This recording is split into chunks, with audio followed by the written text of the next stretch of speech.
Welcome to another episode of Skinny Blacks Lounge, where we provide the space for authentic black male lens on life, where the barbershop meets the library meets personal development.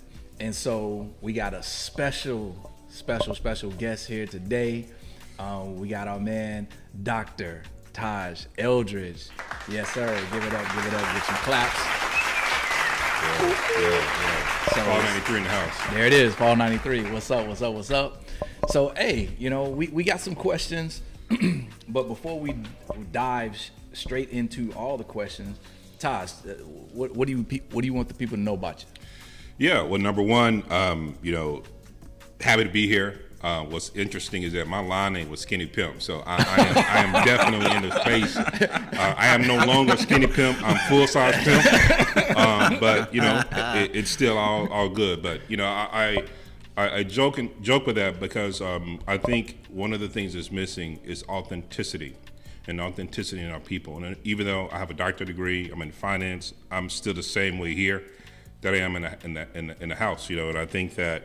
A lot of us, we lose that and not realizing that our culture is what's driving Clubhouse, Venmo, Cash App, Twitter, all that stuff. And so we need to monetize that, and that's it. But I'm a venture capitalist. We can talk about that and get into that. Absolutely. We have a $250 million fund to invest in black and brown only fund managers. And then prior to that, I was in clean tech with the Los Angeles Clean Tech Incubator located in downtown. In a space that we all need to take advantage of, and we can get into that later as well. Grew up in Texas, so Southern boy like my boy Rob, and of course, member of our noble clan of Kappa Alpha Psi. Yes, sir. Cool. So again, we had to let Taj start off with the introductions. I'm Skinny Black. Rob to my left. JT. Period is silent. Hi, Mom.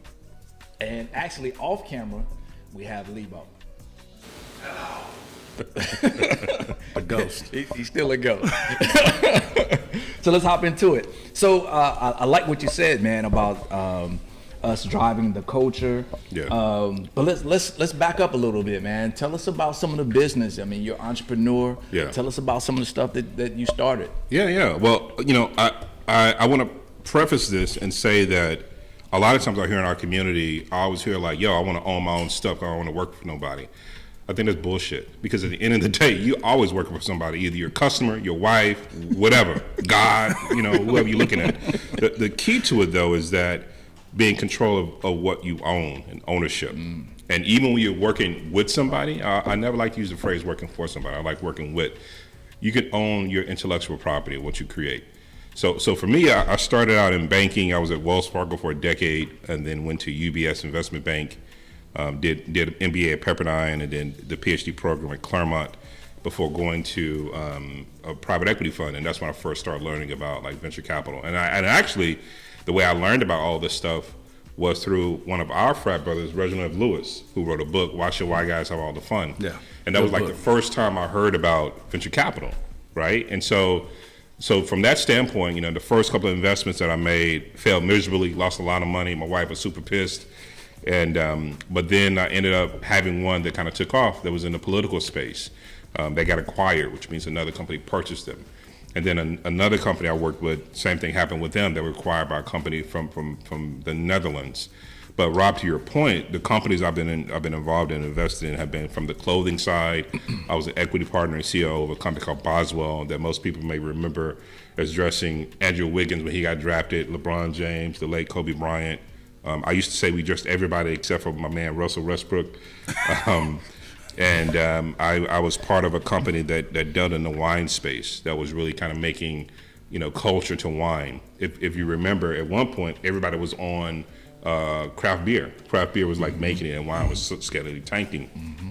And of course, Ciroc and the spirits always been in the culture, and wine never really got that. And so we created a company that was focusing on bridging that culture with wine. And now you see and even though E40's been doing it, E40 has a nasty meaning good wine out that's really, really making it. Now you're seeing a lot of people like John Legend, Nas get into the wine space. And then in 2015, I led the accelerator in Riverside, UC Riverside, where I brought Rob at as actually one of my first speakers. And what was interesting is that we made Riverside the number 4 place in the nation for Black and brown entrepreneurs, because we really understood how to disseminate information similar to what you guys do here, and access, right? Access is key. And in 2018, I went to the Clean Tech Incubator, which is in Los Angeles. But from an investment standpoint, I'm an investor in companies such as Bevy, which is like the Zoom for conferences. I'm a new investor in a company called Black Power. They just raised $63 million, Black-owned company. I'm an investor in a company called Kidget, which does, KIGT does charging stations. So if you have an electric vehicle, he's the first and only Black-owned charging station that's out there. So that's important. It's important to know, because as we're making a transition from gas vehicles to electric vehicles, when you go get gas, who typically owns those facilities? They don't look like us, right? So this is an opportunity for us to own in that transition, right? And so that's what I'm all about. That's why I'm talking about ownership and how to figure it out. Dope. I mean, thanks for telling me about Gidget, man, because we're definitely, our next vehicle will definitely be EV. Yeah. So they got some hot ones out there, man. I mean, man, Tesla's not the only thing on the market, bro. We got to look at Canoo, which is LA based. You look at Rivian, which looks like a nasty looking Land Rover. There's a lot of good ones coming out there. What's that? Is it Lumens or? Yeah. It's like a high end. When I was just watching on TV, they're competing with like the Maybachs and all those. Yeah, it's a lot that's coming out. I mean, even Hummer came out with an electric vehicle. You know, so it's getting there. Yeah, GM is in the next year or two, they're gonna have an entire line Yeah. of electric vehicles for everything they have right now. Volkswagen is turning to Volkswagen. I did it jokingly, but they're making a whole, similar to GM, a whole line coming out. BMW has already done it. I mean, a lot of OEMs, are doing it. I think, from a standpoint of what makes a good investment, as you look and see the market goes to that, the political side going to it as well, right? Because the governor has already said by 2035, all new vehicles in California have to be electric. Same thing has happened in New Jersey, and Connecticut is about to join in as well. So, man, you talked a lot about. Oh, and thank you. Good looking out on the wine hookups when our boy Prentice. Did Uncork. Man. Oh yeah, you came through with some good connects on that. And that was the reason I did it. Being in the wine space, knowing that culture drives. That's why I was so happy to see Brother Penny do that film. Yeah. Because a lot of people don't know that we are deep in wine.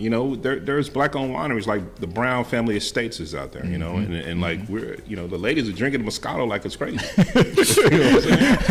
rosé is in no lips. Like it's sugar water. Yeah, exactly.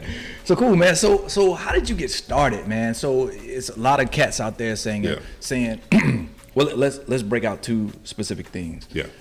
People start businesses and call themselves entrepreneurs and not really know what business means. So I've made that mistake myself. I started a business of consulting and coaching. Yeah. But really, can I walk away from it and it still make money? Yeah. Right now, I'm still in it right now. So we need to get clear about what we mean about business and entrepreneurship. And so how'd you get started? Yeah, well first let me add this other piece of vocabulary: entrepreneurship.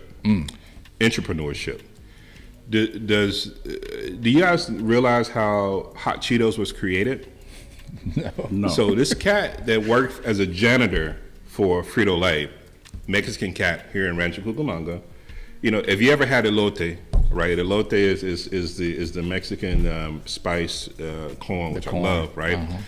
He was just put the mayonnaise on mine. Oh, absolutely, prima, right? Let's go and make it Afro-Latino style. But he was at the shop, and one of the machines didn't flavor the Cheetos. So he's like, "Yo, can I take these bags home?" And they were like, "Oh, go ahead." And he took the bags home. He put the same flavoring that he did, that you typically do with elote. Created Flamin' Hot Cheetos. He brought it back and he was like, "Yo, like this good." And the guys were like, the executives were like, "Yo, like why don't you present it?" He had no idea about he was a janitor. So what he did was, again, free game that we always miss. He went to the library and looked up how to make a business presentation.